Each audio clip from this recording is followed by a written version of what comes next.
The Texas Capitol was besieged by emotional protest, those in blue pushing to restrict abortions and opponents of the restrictions wearing orange. Krista was one of them. I don't know, but to me it feels like a political movement backed by religion, trying to force the values of a minority of Americans onto the rest of us. But some anti-abortion protesters who call themselves pro-life see this as an ethical issue that goes beyond religion. We know good and we know evil. For Gloria Jane, it's personal. She expresses regret over the abortion she had as a teenager. Abortion is just not right. It's not right. You'll feel the pain from it later.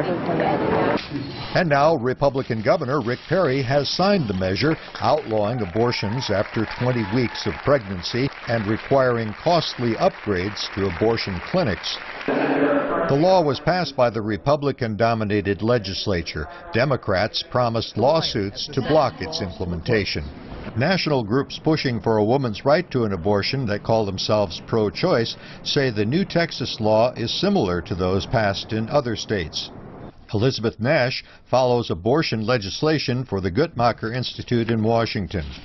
There have been 180 abortion restrictions enacted since 2012 in a total of 30 states.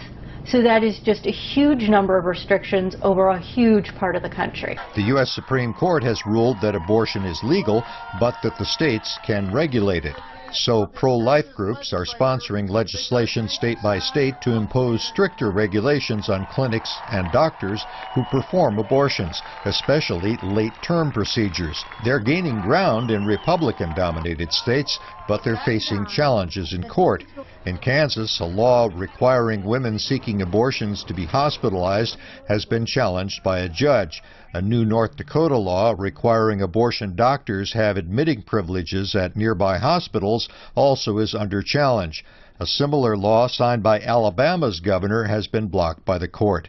But abortion opponents are fueled by the recent trial of a Philadelphia doctor convicted of murder and late-term abortions at his clinic, described as a house of horrors.